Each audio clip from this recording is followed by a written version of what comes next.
서구 사회에 기독교 신앙이 쇠퇴하게 된 원인에 대하여 스티븐 머리라는 영국의 학자는 두 가지 이유를 들었습니다. 첫째는 다윈의 진화론의 영향, 두 번째는 19세기 성서 비평학의 영향이라고 말했습니다. 스티븐 머리의 분석이 옳다고 한다면 이것은 새삼스러운 일이 아닙니다. 이게 벌써 언제적 일인데 아직도 영향을 끼친다는 말입니까? 유럽만이 진화론과 성서 비평학의 영향을 받은 게 아니고 세계 모든 나라가 영향을 받았습니다. 미국, 캐나다, 대한민국, 전 세계 모든 교회와 기독교인이 어느 정도는 영향을 받았습니다. 하지만 그건 벌써 오래전의 일이고 대다수의 기독교인들은 이미 충격을 흡수했고 전열을 다듬는 데 성공했습니다. 그렇기 때문에 지금 이 시대에는 진화론 때문에 기독교를 믿지 못하겠다라고 말하는 사람은 소수에 불과하고, 그리고 진화론도 창조론도 제대로 이해하고 있지 못하다는 얘기입니다. 설사 진화론적인 현상이 존재한다고 하더라도 아직도 진화론은 어떻게 무생명에서 생명이 발전할 수 있었는지를 설명하지 못했고 증명하지 못했고, 한 종 안에 변화가 일어날 수는 있지만 한 종에서 다른 종으로 건너뛴다는 증거를 제시하지 못했습니다. 그리고 설령 진화 같은 일이 일어난다고 하더라도 그것이 하나님의 창조를 부인하는 것이 아닌 이유는 하나님께서 생명을 어떻게 만드셨는가를 설명하는 방법이 될 수 있기 때문입니다. 성경은 하나님께서 생명을 창조하셨다라고 말할 뿐 어떻게 창조하셨는지를 설명하고 있지 않기 때문에 진화의 과정이 하나님이 생명을 만드신 방법을 설명하는 것일 수도 있는 것입니다. 그리고 성서 비평의 영향에 대해서도 조지 머리라는 학자는 과대평가를 하는 것입니다. 어느 신학도 치고 신학교에 들어가서 성서 비평학을 공부하지 않는 사람이 없습니다. 그렇다고 해서 성경에 대한 믿음을 잃어버리느냐? 절대 그렇지 않습니다. 그렇기 때문에 성서 비평학, 소위 양식 비평이든 역사 비평이든 이것은 성경을 이해할 수 있는 폭을 넓힌 것뿐이지 성경 자체의 신빙성을 건드린 것은 아닙니다.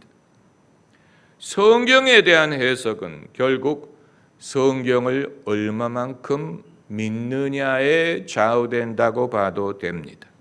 그렇기 때문에 애초에 성경을 믿지 않던 사람은 자기가 왜 믿지 않는지를 말하기 위해서 비평을 합니다. 애초부터 성경에 있는 초자연적인 현상, 기적을 믿지 않는 사람은 그것을 설명하기 위해 비평을 합니다. 예수님이 진짜 물 위를 걸은 게 아니고 예수님이 뭇가에 걸으셨는데 예수님이 물에 그 모습이 비추었기 때문에 걷는 것처럼 보였다는 등, 예수님이 실제로 오병이어로 5천 명을 먹이신 게 아니고 사람들을 감동해서 사람들이 자기가 숨겨놓은 음식을 서로 나누게 함으로 5천 명이 먹게 하셨다는 등, 또 모세가 실제로 홍해를 건넌 것이 아니고 거기에 갈대밭에 갈대를 휘휘 저어서 건너간 것인데 그것을 마치 홍해가 갈라진 것처럼 성경이 말했다는 동, 이 갈대밭을 건너서 이스라엘 백성이 애굽을 떠났다고 하더라도, 그렇다면 신기한 사실은 그들을 쫓아왔던 애굽 군대가 어떻게 그 갈대밭에서 코를 물에 박고 죽었느냐 하는 것입니다. 그렇죠? 이스라엘 백성이 그 바다를 건넌 것을 자연적으로 설명을 할 수 있다고 하더라도 그들을 쫓아왔던 애굽의 군대와 말과 병거가 어떻게 물에 빠졌는지를 설명할 수 없는 것이죠. 그러니까 사람이 의구심을 갖고 성경을 보게 되면, 그것을 통해 믿음을 얻지 못한다면, 자기가 믿지 못하는 이유를 정당하기 위해 여러 가지 학설을 만들 수는 있지만 그것은 결국 믿지 않는 사람들끼리의 담론, 의심의 담론, 믿음이 없는 성경의 연구, 그리고 영혼의 구원을 가져다 주지 못하는, 하나님이 계시는 것과 역사하시는 것을 확신하지 못하는 종교인의 종교적인 노력이라고 밖에는 볼 수 없는 것입니다. 그렇기 때문에 성서 비평학 때문에 유럽의 기독교가 쇠퇴했다라고 말하는 것은, 유럽의 목회자들이 성경에 대한 믿음을 상실했기 때문에 성도들에게 무슨 설교를 해야 될지를 몰랐다라는 말밖에는 되지 않는 것입니다. 성경에 대한 신앙을 상실했기 때문에 성도들에게 믿음을 심어주지 못했다는 말이 되는 것인데, 그렇다면 당연히 교회가 쇠퇴하지, 당연히 성도들이 믿음을 잃어버리지, 당연히 성도들이 교회를 떠나가지요. 믿지 않는데 교회를 열심히 나올 이유가 없는 것이고, 교회 가서 은혜가 되지 않으면 당연히 교회 출석률이 줄어들 수밖에 없는 것입니다. 이것은 무슨 심오한 이유가 아니에요. 사람들이 교회를 떠나가는 이유가 우리는 무슨 심오한 철학적인 오묘한 이유가 있으리라고 생각하는데 결코 그렇지 않습니다. 믿지 않으면, 은혜가 되지 않으면, 교회에 와서 건지는 것이 없다면 당연히 사람들은 교회를 가까이 하지 않는 것입니다. 이건 아주 쉬운 일이에요. 그러나 이 같은 현상은 유럽에서만 일어나는 게 아니고 어디서든 우리가 발견하는 것입니다. 대한민국에도 그런 현상 많습니다. 기독교가 부흥하고 있다는 미국에도 그런 현상 많이 일어납니다. 제가 토론토에 살 때 캐나다에서 가장 큰 개신교 교단의 이름이 캐나다 연합교단이에요. 그런데 캐나다 연합교단에서 하는 설교를 들어보면 얼마나 싱거운지, 은혜가 되지 않아요. 왜냐하면 그들은 복음주의적이지 않고 성경 말씀을 그대로 믿지 못하고 비유적으로만 설명을 하고, 예수님의 십자가 공로 때문에 우리가 구원을 받았다느니, 예수 그리스도 이외에는 구원의 길이 없다느니, 그런 설교는 캐나다 연합교단에서 기대할 수 없고, 그들이 가르치는 말은 기독교인으로서 우리는 이런 식으로 살아야 되지 않겠느냐 하는 도덕과 윤리 이외에는 그들은 말할 자신이 없습니다. 그렇기 때문에 캐나다에서 제일 빨리 쇠퇴하는 교단이 캐나다 연합교단입니다. 얼마나 그 숫자가 줄어드는지 알 수 없습니다. 미국의 소위 5대 교단이라고 불리는 UMC, 연합감리교, PCUSA, 장로교, 루터교, UCC, United Church of Christ, 그리고 성공회, 이 5교단, 미국의 5대 교단이라고 불리는 이 5교단은 지난 50년 동안에 성도들 숫자가 엄청나게 줄어들고 지금도 매년 줄어들고 있습니다. 비참할 정도의 이 5대 교단만을 보게 되면 미국의 기독교는 형편없이 쇠퇴하고 있다고 말할 수밖에 없습니다. 그러나 반대로 성도들이 줄지 않거나 도리어 성장하고 있는 교회는 남침예교, 서던 베프티스트, 오순절 교단, 펜테코스탈, 어셈블리 오브 갓, 그리고 독립교단, 초교파 교회들입니다. 우리 귀에 익은 윌로우 크릭 교회라든가 새들백 교회라든가 캐버리 채플이라든가 그 이외에 우리 귀에 익은 성장하는 교회들은 전부 다 거기에 속합니다. 성장하는 교회의 특징은 성경 말씀을 하나님의 말씀으로 믿고 그렇게 가르치고 인간이 회심해야 될 필요성, 거듭나야 될 필요성, 구원의 필요성, 전도와 선교의 중요성, 체험적인 신앙, 기도, 성령, 그리고 보수적인 성윤리를 가르치는 교회들입니다. 여러분, 이것은 세계적인 현상이에요. 자녀가 설령 반항적인 자녀라도 자기 부모만큼은 엄한 가치를 가르쳐 주기를 원합니다. 마찬가지로 성도들도 본인이 다 지키지는 못하더라도 교회만큼은 분명하고 확실하고 엄격한 신앙과 윤리를 가르쳐 주기를 원하지, 성도들에게 가까이 간다는 명목으로 교회 안 다니던 사람들을 가까이 끌어당긴다는 명목으로 하나님의 말씀에 물타기를 시도한다든가 복음의 물타기를 시도해서 예수님을 굳이 안 믿어도 천국에 갈 수 있다, 구세대적인 그런 윤리는 반드시 안 지켜도 된다, 이런 식으로 가르치면 사람들이 올 줄로 생각하죠. 천만의 말씀 오지 않아요. 오려고 하지 않습니다.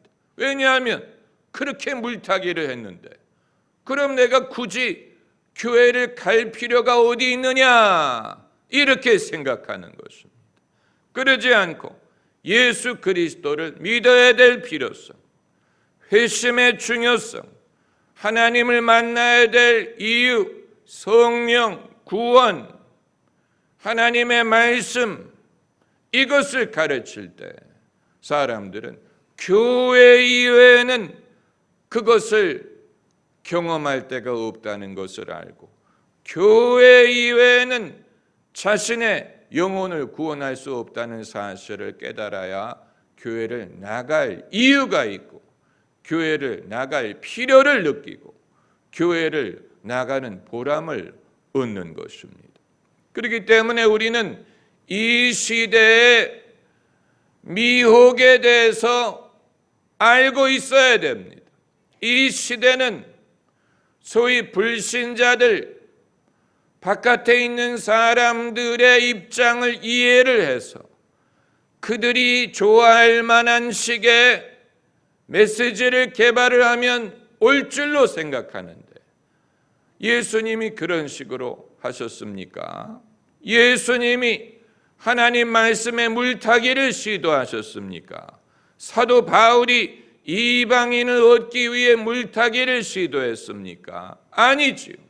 오히려 복음의 순수함을 더욱 강조하고 신앙의 본질을 강조하고 거기에 대해서 양보하지 않고 천하에 구원받을 만한 다른 이름을 주신 일이 없느니라. 예수 그리스도 이외에는 구원이 없느니라. 내가 너희에게 전한 복음 이외에 다른 복음은 없느니라. 이런 식으로 확실하고 분명하고, 그리고 하나님이 주도하신 길을 담대하게 전했을 때 사람들이 거기에서 하나님의 음성을 들었고,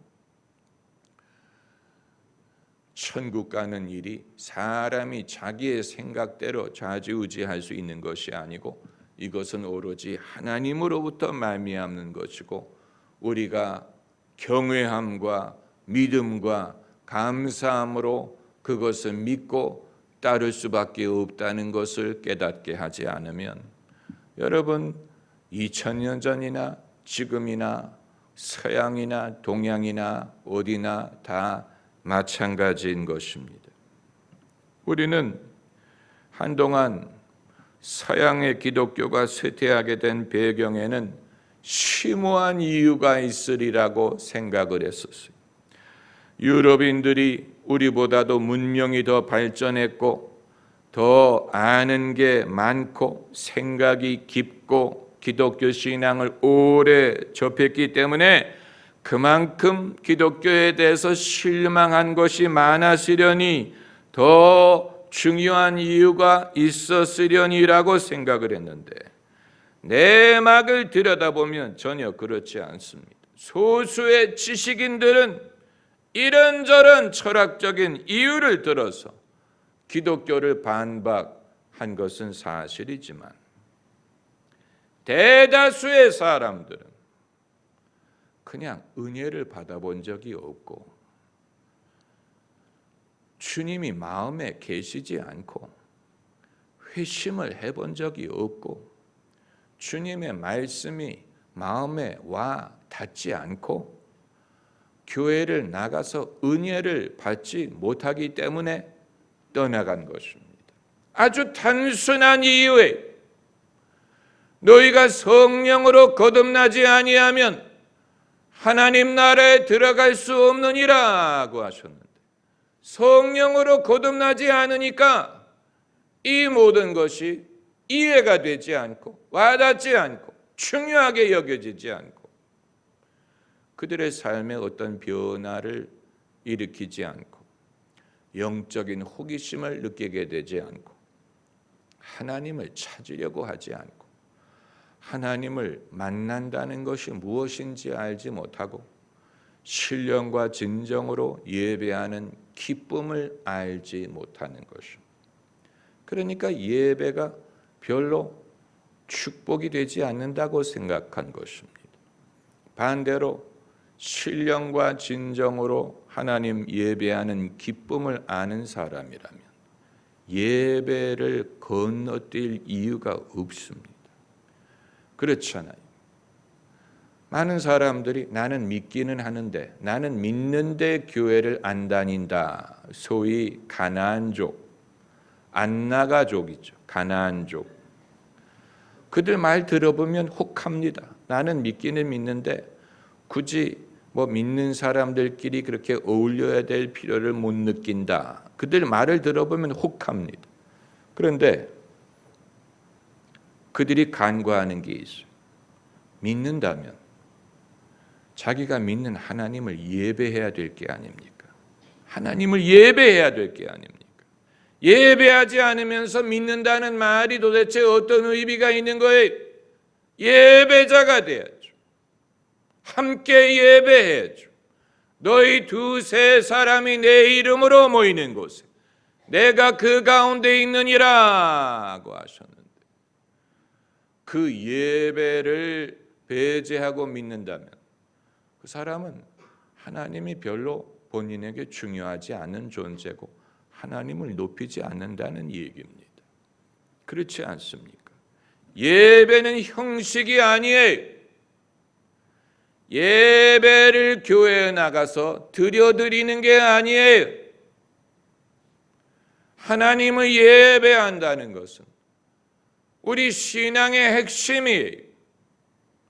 성경의 모든 믿음의 사람들은 예배를 드렸어요. 아브라함이 가는 곳마다 제단을 쌓았고, 야곱이 하나님께 예배를 드렸고,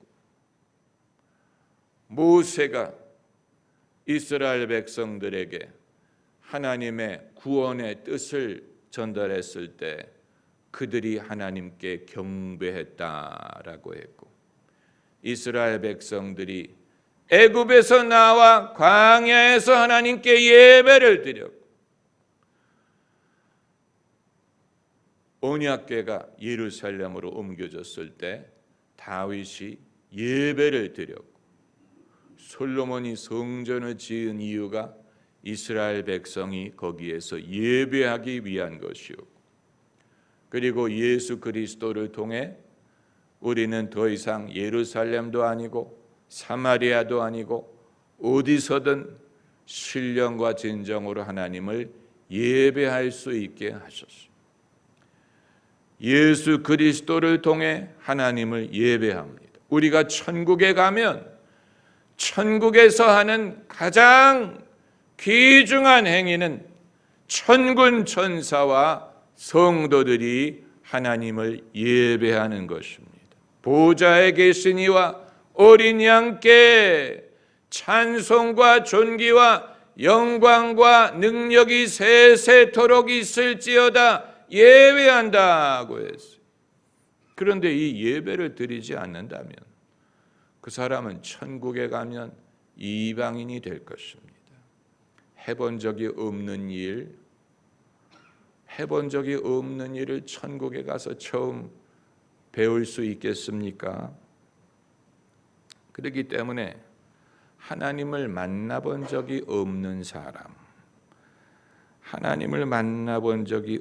사람은 당연히 이런저런 이유를 대면서 반박을 합니다.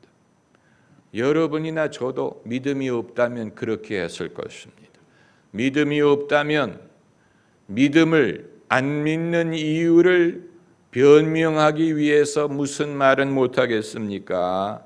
기독교는 약자의 종교라느니, 사람이 고독하기 때문에 믿는다느니, 인간의 상상력의 발로라느니 무슨 말은 못하겠습니까? 믿음이 없기 때문에 그런 것입니다. 그럼 왜 믿음이 없느냐? 여러 가지 이유가 있죠.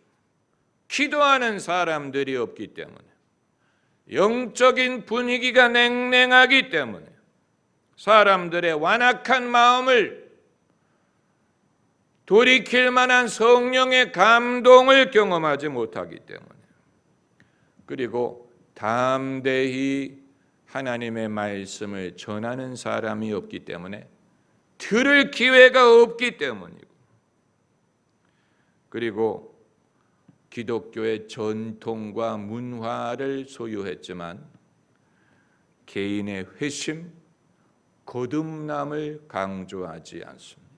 개인이 거듭나야 될 필요성을 강조하지 않습니다.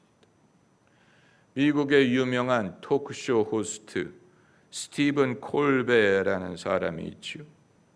스티븐 콜베어가 자기가 어떻게 회심하게 됐는지를 TV에서 간증했습니다. 과거에 믿지 않을 때 추운 겨울날 시카고 거리를 걸어가고 있는데 전도하고 있는 사람이 성경책을 쥐어주었다고 했습니다. 기도원 성경책. 그래서 스티븐 콜베어가 성경책을 펴보았더니 이럴 때는 이런 구절을 읽으시오라는 안내문이 있더랍니다. 기도원 성경책을 보면 그렇게 돼 있죠. 그래서 당시 본인이 염려가 많았기 때문에 염려할 때 읽어야 될 성경 구절을 찾아봤더니 예수님이 하신 말씀이더라는 것입니다. 무엇을 먹을까, 무엇을 마실까 염려하지 말아라. 내일 일을 염려하지 말아라. 너희가 어찌 염려하여 머리를 하얗게 검게 할 수 있느냐. 그런데 이 구절을 읽는데 그 구절이 마치 자기의 마음에 박히는 것처럼 그 말씀이 자기의 마음에 꽂히는 것을 경험하면서 그 순간에 믿음을 회복했다. 이렇게 간증했습니다. 여러분, 이것이 하나님이 역사하시는 방법이에요. 성 어거스틴이 바로 이런 방법으로 회심했습니다. 제가 목사의 부르심을 믿게 된 것도 이런 방법에 의한 것입니다.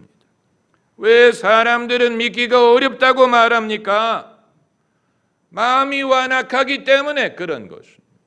마음이 완악하면 남들은 성경 말씀을 읽거나 듣고 거기에서 하나님의 음성을 듣는데 마음이 완악한 사람은 깨닫지 못하고 아무것도 안 들려요. 소위 성소비평 때문에 기독교가 쇠퇴했다고 주장하는 사람들은 뭐를 잘 모르는 것입니다. 오늘 본문 말씀도 제가 우연히 읽다가 그것이 마음에 와닿기 때문에 오늘 본문으로 선택하게 된 것입니다. 하나님은 영이십니다. God is spirit, 영, 전지전능하신 하나님. 우리와 달라요. 우리와 다른 분. 그런데 그 하나님이 우리와 소통을 시도하십니다. 특별히 인간의 언어를 통해 소통을 시도하십니다. 그렇기 때문에 하나님께서 언어를 사용하시는 방법이 있어요. 그걸 오늘 본문에서 발견하는 것입니다. 어떤 방법을 통해서 우리와 소통을 하시느냐? 하나님이 무슨 이적이라든가 기적이라든가 무슨 꿈이라든가 환상을 통해서 소통하시는 게 아니고 인간의 언어를 통해 소통을 하시는데, 그렇기 때문에 하나님의 오묘한 영적인 진리를 사람들이 깨닫게 하기 위해 하나님이 사용하시는 언어의 장르가 본문에 나와 있습니다. 바로 6절에 잠언과 비유와 지혜 있는 자의 말과 그 오묘한 말을 깨달으리라. 이 1절부터 5절까지는 사람이 공부를 해서 얻을 수 있는 지식과 지혜, 그래서 뭐 학식이라든가 무슨 모략이라든가 뭐 지식, 뭐 근신함, 이건 사람이 현명하게 살기 위해 필요한 것을 말하는 것인데, 6절에 등장하는 이 장르는 이건 공부해서 안 되고 학교에서 배워주지 않고 하나님의 은혜로만이 깨달을 수 있는 영적인 언어의 잠언과 비유와 지혜 있는 자의 말과 그 오묘한 말을 깨달으라. 그렇기 때문에 예수께서도 비유가 아니면 말씀하지 않으셨다. 왜 예수님이 그렇게 비유를 사용하셨느냐? 인간에게 천국의 진리를 전하기 위한 언어의 장르였기 때문에. 여러분이 예언을 해보시면 그것을 깨달으실 것입니다. 예언을 할 때 예언은 직설적인 말이 아니고 예언이 올 때 우리는 더 빨리, 더 깊이, 더 뜨겁게, 더 확실하게 주님의 의도를 깨닫습니다. 예언이란 언어는 상징적인 언어, 그림 언어고 시적인 언어고 문학적인 언어예요. 그것을 통해서 직설적으로 말하기 어려운 신령한 진리를 쉽게 말할 수 있고 사람들이 쉽게 그것을 깨닫고 그것이 마음에 와닿습니다. 우리의 모든 교육 철학은 불완전합니다.